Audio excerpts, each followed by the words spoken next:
बुंदेलखंड बदल रहा है भैया, पूरी तरह से बदल चुका है।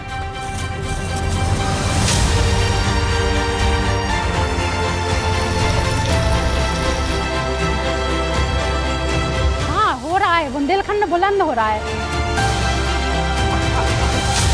किसान अपने घर पर खेती करने लगे हैं, किसान सम्मान निधि भी मिलने लगी है, अच्छी व्यवस्था बन गई, पानी वाली सब में बड़ी बात हो गई। मोदी जी ने तो चमका दिया है, पूरे बुंदेलखंड को चमका दिया।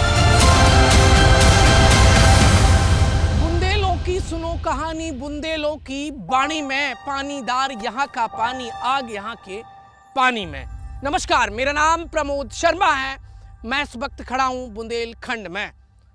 वो बुंदेलखंड जो बीहड़ों के लिए जाना गया, डाकुओं के कारण ये खौफ में रहा। सूखा यहाँ की तकदीर बन गया, रोजी रोटी कमाने के लिए युवा पलायन कर गया। बुंदेलखंड ने जो अतीत में देखा, क्या आज भी बुंदेलखंड वैसा ही है या पिछले 10-12 सालों में बुंदेलखंड बदल गया है? यही जानने की आज मैं कोशिश करूंगा, क्योंकि ये सीरीज एक भारत श्रेष्ठ भारत है। बुंदेलखंड करीब 70,000 वर्ग किलोमीटर में फैला इलाका, जिसमें मध्य प्रदेश और उत्तर प्रदेश के 13 जिले आते हैं। लेकिन आजादी के बाद से ये 13 जिले अगर किसी चीज के लिए सबसे ज्यादा तरसते रहे तो वो है पानी। कहते हैं 2 करोड़ की आबादी वाले बुंदेलखंड के हालात एक वक्त ऐसे थे कि जेठ के महीने में हैंडपंप से लेकर हलक तक सब सूख जाते थे। सूखे बुंदेलखंड की कहानी यूं तो कई है, लेकिन सबसे ज्यादा झकझोरती है 2020 की ये तस्वीर, जिसमें महिलाएं कई किलोमीटर दूर जाकर गड्ढे से गंदा पानी भरती नजर आई।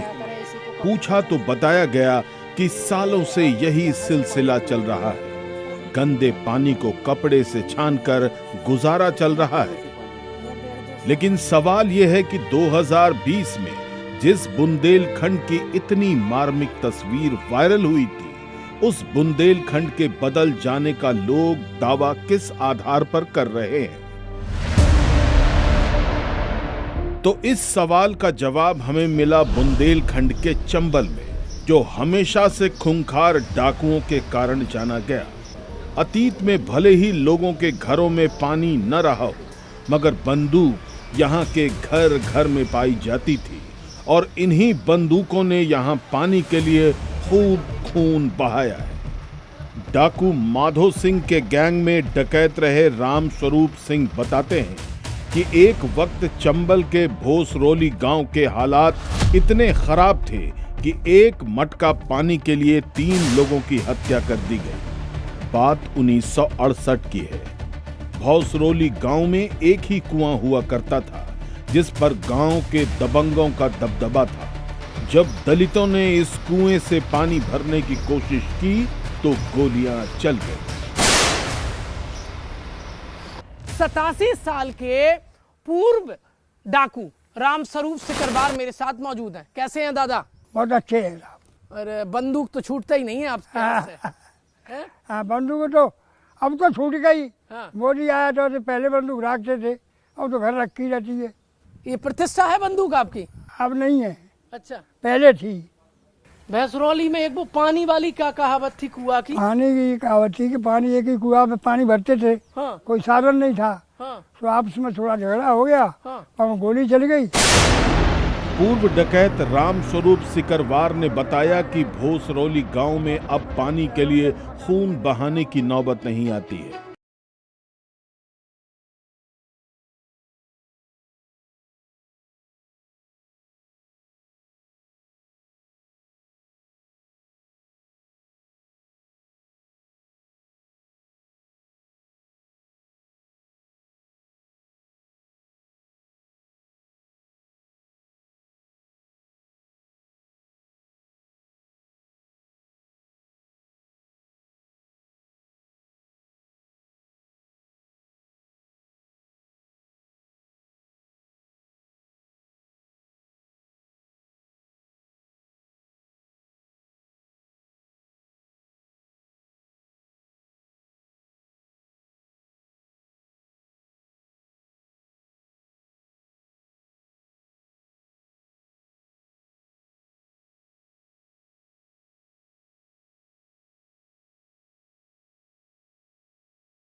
बताइए, बैठ के कब से आ रहा है? बैठ जाइए।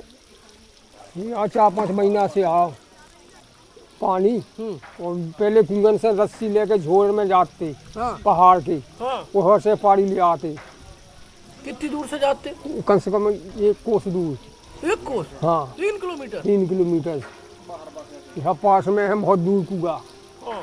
ये कुआ खाली हो जाते, हाँ। उठे से ले आप गए माने 4 बजे रात से जाते। 4 बजे रात? 4 बजे रात से नंबर लगत तो वो तो भर देखो पानी को? पानी को बहुत दिक्कत है। तब प्यास हो जाती? जब प्यास बुझती। और अब तो कोई बात नहीं है, माने सब प्यास पानी मिल बढ़िया। घर बैठे सब पड़ रहा है, आनंद है। अब मोदी की कृपा ऐसी कि मोदी ने एक जो बड़ा भारी काम ऐसा कोई काया पाऊंगे तो कहे ले बताओ, नहीं कर सकते।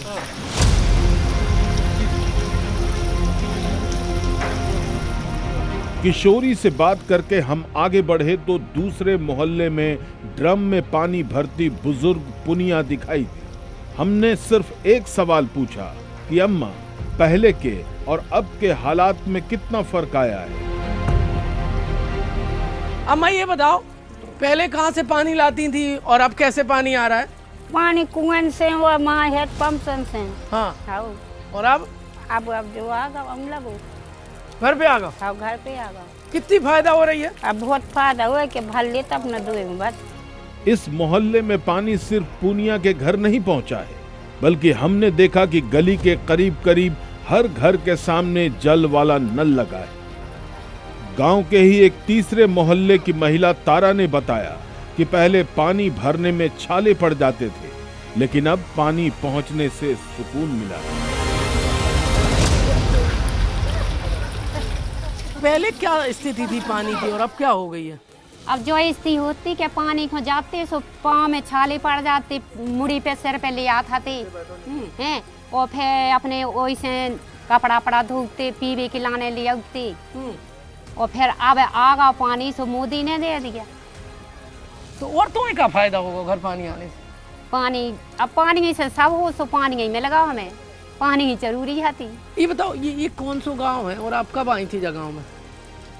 ये गांधी ग्राम है। 15 साल पहले आ गए थे। तब क्या था गांव में? पानी नहीं था। हाँ।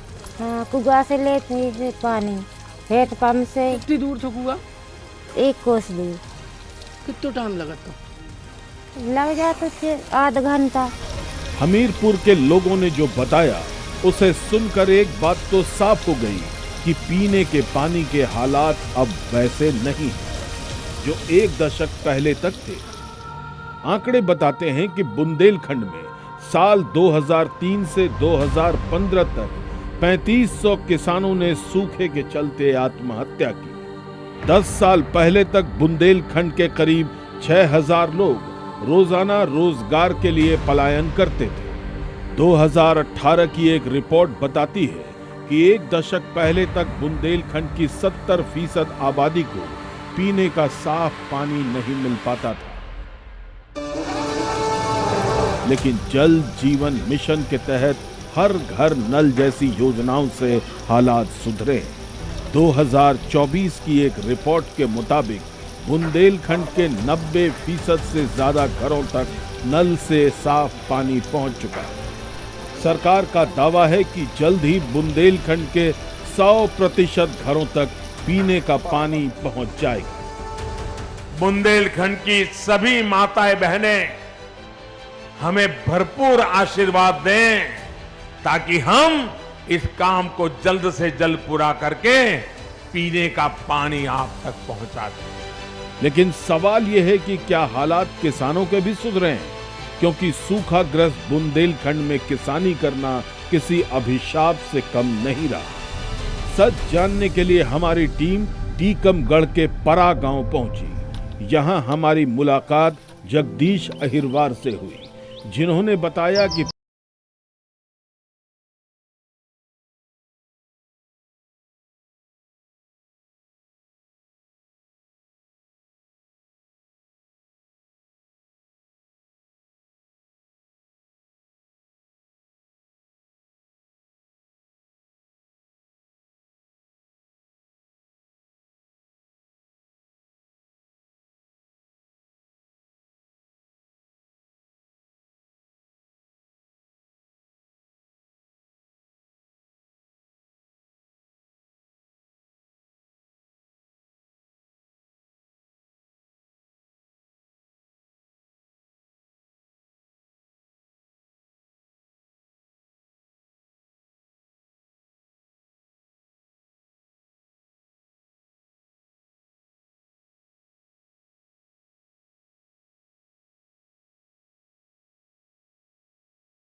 बहुत कछु आगे बढ़ चुका है। पहले क्या दिक्कत होती?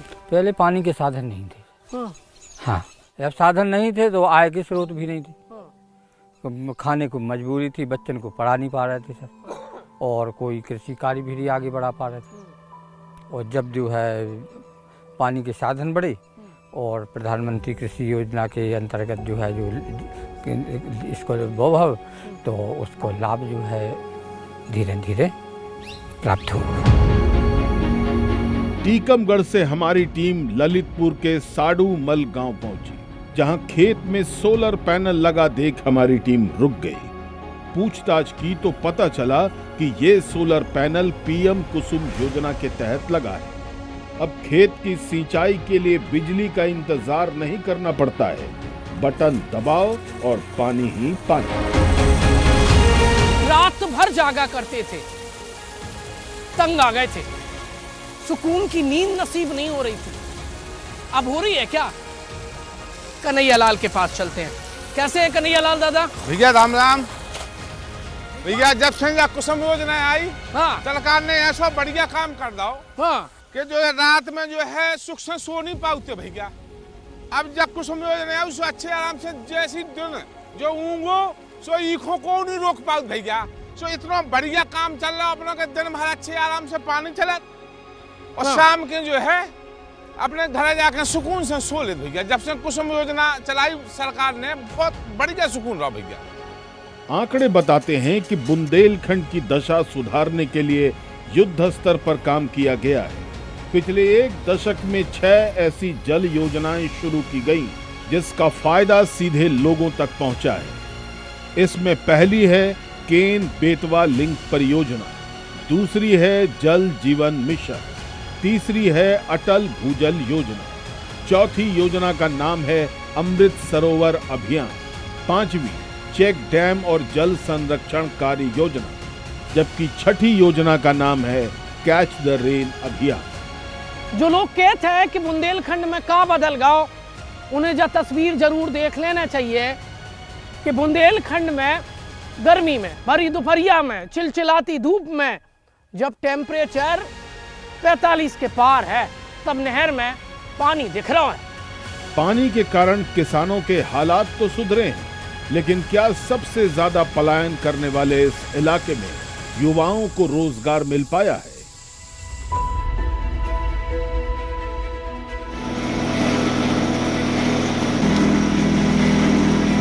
इस सवाल का जवाब मिला हमें टीकमगढ़ में, जहां सरकारी योजना का फायदा उठाकर सृष्टि मिश्रा ने मसालों की फैक्ट्री लगाई। सृष्टि ने बताया कि एक वक्त उनके लिए घर चलाना भी मुश्किल था, लेकिन अब खुद उन्होंने 50 लोगों को नौकरी पर रखा है। PMFME योजना के तहत इन्होंने 13,55,000 का लोन लेकर 1.5 साल पहले मसाले की प्रोसेसिंग शुरू की, जिस पर इन्हें 35% की सब्सिडी भी मिली। घर में बस घर संभालती थी, बच्चों को देखती थी, लेकिन एक बार मैंने एक विज्ञापन देखा, उसमें मैंने देखा कि प्रधानमंत्री जी ने एक योजना लागू की है, वो भी PMFME योजना। उसके तहत महिलाओं को रोजगार दिया जा रहा था। तो मैंने अपने हस्बैंड से कहा कि इस योजना को देखते हैं क्या है कैसा है। तो मेरे हस्बैंड बाकी हस्बैंड जैसा रिएक्शन देने लगे, हंसने लगे कि ऐसा थोड़ी ना हो सकता है कि हमें इतनी अच्छी योजना का लाभ मिले, ऐसा थोड़ी ना हो सकता है कि हमारे लिए छोटी सी जगह में हमें इतना लाभ मिले। लेकिन प्रयास किया, मेरे हस्बैंड आगे बढ़े, उन्होंने प्रयास किया, तो आज हमें इस योजना का लाभ मिला। सृष्टि ने जो बताया उसकी तस्दीक फैक्ट्री में काम करने वाले ब्रजेंद्र और सूरज ने भी की। रोजगार के लिए बाहर जाना पड़ता था, अब एक्चुअली अब बुंदेलखंड की स्थिति बहुत अच्छी हो गई है, आत्मनिर्भर बन गया है बुंदेलखंड। मोदी जी की योजनाओं के आधार पर कई फैक्ट्रियां खुल चुकी हैं। पहले ऐसा था कि हम लोगों पानी के लिए, रोड खाना के लिए, हर चीज़ के लिए तरसते थे। अब हम लोग बाहर जाते हैं, कमाते हैं, कुछ ले आते हैं, कुछ खाते हैं, और पहले के हालात बहुत ही बुरे थे। अब ऐसे हालात हो चुके हैं कि अब हमारे पास काम भी है, खुद हमारे यहाँ काम आता है चल के। पहले ऐसे थे कि हम खुद काम के पास जाते थे, अब वो काम हमारे पास आता है। बताया जा रहा है कि पीएम स्वनिधि योजना के तहत मिलने वाले छोटे छोटे लोन ने बुंदेलखंड का पलायन रोकने में बड़ी मदद की है। नौगांव के आनंद साहू उन्हीं में से एक है। उन्होंने बताया कि रोजगार के लिए उन्हें अपना घर छोड़ना पड़ा था। पलायन के लिए फेमस बुंदेलखंड में क्या वाकई में कोई सरकार की योजना सहारा बन रही है? जैसे इस वक्त मैं सहारे के साथ खड़ा हूं। इस वक्त मेरे साथ आनंद साहू मौजूद हैं। आनंद, कैसे हैं आप? बढ़िया है सर, आनंद साहू नाम है हमारा। और पहले क्या है कि स्थिति खराब थी यहाँ पे। अब जब से मालूम चला कि पीएम का लोन चल रहा है 10,000 रुपये वाला, जब से वो लिया है, जब से अपना काम धंधा स्टार्ट किया है, जब से ठीक है, अब थोड़ा सा काम पटरी पर आ रहा है। अच्छा, पहले क्या दिक्कत थी? काम के लिए कहाँ जाते थे आप लोग? काम के लिए बाहर जाना पड़ता था, यहाँ पर कुछ वैसा नहीं था, स्थितियाँ खराब थी थोड़ा सा। अब जब से लोन लिया है, जब से सभी का थोड़ा चल रहा है। 25,000 की लोन लिया 2026 में, तो बहुत अच्छा मेरे को इनकम हुआ। तो मैंने शॉप भी अपने डाल ली, सामान ख़रीदा। फिर उसके बाद अब थोड़ा थोड़ा करके अपना बच्चों का भरण पोषण कर रहा हूँ। बहुत अच्छा काम किया है पीएम मोदी ने। बता दें कि पीएम स्वनिधि योजना के तहत सरकार बिना गारंटी के 10,000 तक का लोन देती है। लोन चुकाने पर दूसरा लोन 20,000 और तीसरा लोन 50,000 तक का दिया जा सकता है। लोगों से बात करके पता चला कि केंद्र की इस स्कीम ने बुंदेलखंड का पलायन रोकने में बड़ी भूमिका निभाई है। बुंदेलखंड से कैमरामैन विक्रम के साथ प्रमोद शर्मा, जी न्यूज़।